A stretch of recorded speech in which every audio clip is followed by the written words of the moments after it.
नमस्कार दोस्तों अगर आपको पांचवें और निर्णायक टेस्ट मुकाबले के चौथे दिन भारतीय टीम की बल्लेबाजी के साथ साथ गेंदबाजी भी पसंद आई हो तो इस वीडियो को आप एक लाइक जरूर करें। इस वीडियो का लाइक टारगेट 400 लाइक है तो इस वीडियो को आप दिल से लाइक जरूर करें। दोस्तों, भारत और इंग्लैंड के बीच खेली जा रही टेस्ट श्रृंखला के पांचवें और निर्णायक टेस्ट मुकाबले के चौथे दिन भारतीय बल्लेबाजी के बाद भारतीय गेंदबाजों ने भी कमाल कर दिया। दोस्तों, इस रोमांचक टेस्ट मुकाबले के तीसरे दिन भारतीय टीम ने चेतेश्वर पुजारा की लाजवाब 50 रन की बदौलत 125 रन 3 विकेट खोकर बना दिए थे और इस मुकाबले के चौथे और सबसे रोमांचक दिन भारतीय टीम ने इस स्कोर से आगे खेलना शुरू कर दिया। और इस चौथे दिन भारतीय टीम की तरफ से नॉट आउट बल्लेबाज चेतेश्वर पुजारा और ऋषभ पंत बल्लेबाजी करने मैदान में उतरे। चेतेश्वर पुजारा और ऋषभ पंत ने लाजवाब साझेदारी भारतीय टीम के लिए बना दी थी, लेकिन इस साझेदारी को भारतीय टीम के ये दो दिग्गज बल्लेबाज ज्यादा बड़े नहीं बना पाए और इस चौथे दिन की शुरुआत में ही चेतेश्वर पुजारा को स्टुअर्ट ब्रॉड ने एलेक्स लिस के हाथों कैच आउट करा दिया। चेतेश्वर पुजारा 168 गेंदों में 66 रनों की लाजवाब पारी खेलकर आउट हो गए। चेतेश्वर पुजारा के आउट हो जाने के बावजूद भी ऋषभ पंत रुकने का नाम ही नहीं ले रहे थे और लगातार बड़े शॉट खेले जा रहे थे। इसी के साथ ऋषभ पंत ने अपना अर्धशतक पूरा कर लिया, लेकिन उसके साथ ही खिलाड़ी श्रेयस अय्यर उनका साथ नहीं निभा पाए और जल्दी चलते बने। लेकिन इसके बाद भी ऋषभ पंत बेहतरीन फॉर्म में दिखाई दे रहे थे। लेकिन फिर पारी के 63वें ओवर के गेंदबाजी डालने आए जैक लीच ने ऋषभ पंत को जो रूट के हाथों कैच आउट करा दिया। ऋषभ पंत 86 गेंदों में 57 रनों की पारी खेलकर आउट हो गए। लेकिन भारतीय टीम की इस दूसरी पारी में इंग्लैंड के गेंदबाज लाजवाब फॉर्म में दिखाई दे रहे थे और उसी की वजह से भारतीय टीम का निचला क्रम का कोई भी बल्लेबाज बड़ी पारी नहीं खेल के दिखा पाया। लेकिन जडेजा ही ऐसे इकलौते खिलाड़ी रहे जिन्होंने 23 रनों की पारी खेली। लेकिन इसके बावजूद भारतीय टीम की दूसरी पारी केवल 245 रन स्कोर बोर्ड पर बना पाए। लेकिन इसके बावजूद पहली पारी की 132 रनों की बढ़त के चलते भारतीय टीम ने 378 रनों का बड़ा लक्ष्य इंग्लैंड की टीम के आगे रखा। इसके बाद भारतीय टीम से मिले 378 रनों के विशाल लक्ष्य का पीछा करने इंग्लैंड के दो दिग्गज ओपनर बल्लेबाज मैदान में उतरे।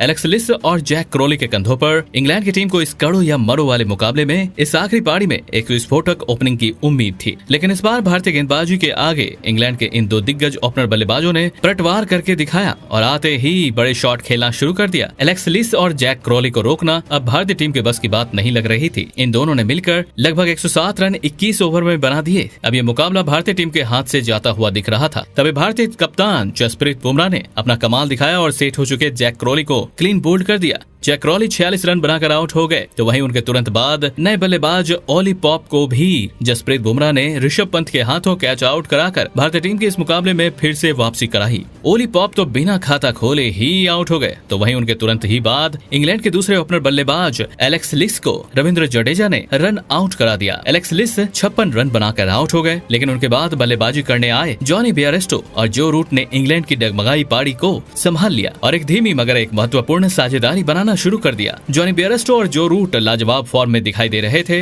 भारतीय कप्तान जसप्रीत बुमराह और सभी गेंदबाज इन दोनों को आउट करने के लिए अपनी पूरी जी जान लगा रहे थे, लेकिन ये दोनों रुकने का नाम ही नहीं ले रहे थे। इसी के बीच इन दोनों ने अपनी अर्धशतकीय साझेदारी पूरी कर ली। अपनी अर्धशतकीय साझेदारी पूरी करने के बाद तो रूट और जॉनी बेयरस्टो खतरनाक फॉर्म में दिखाई दे रहे थे। भारतीय कप्तान जसप्रीत बुमराह का हर एक प्लान ये दोनों पूरी तरह खराब कर रहे थे। इसी बीच जो रूट ने अपनी अर्धशतक पूरा कर लिया। जो रूट और जॉनी बेयरस्टो की इस विस्फोटक बल्लेबाजी की वजह से अब भारतीय टीम पूरी तरह बैकफुट पर चली गई थी। इन दोनों ने अब अपनी शतकीय साझेदारी भी पूरी कर ली तो वहीं शतकीय साझेदारी पूरी करने के बाद जॉनी बेयरस्टो ने भी अपना अर्धशतक पूरा कर लिया। इन दोनों फॉर्म में चल रहे बल्लेबाजों ने अब इंग्लैंड की टीम को बहुत ही मजबूती स्थिति में लाकर खड़ा कर दिया था। चौथे दिन का खेल खत्म होते होते जॉनी बेयरस्टो और जो रूट ने मिलकर लगभग 150 रनों की साझेदारी इस चौथे दिन बना ली थी, जिस वजह से अब इंग्लैंड की टीम भारतीय टीम के गेंदबाजी के ऊपर पूरी तरह हावी हो चुकी थी।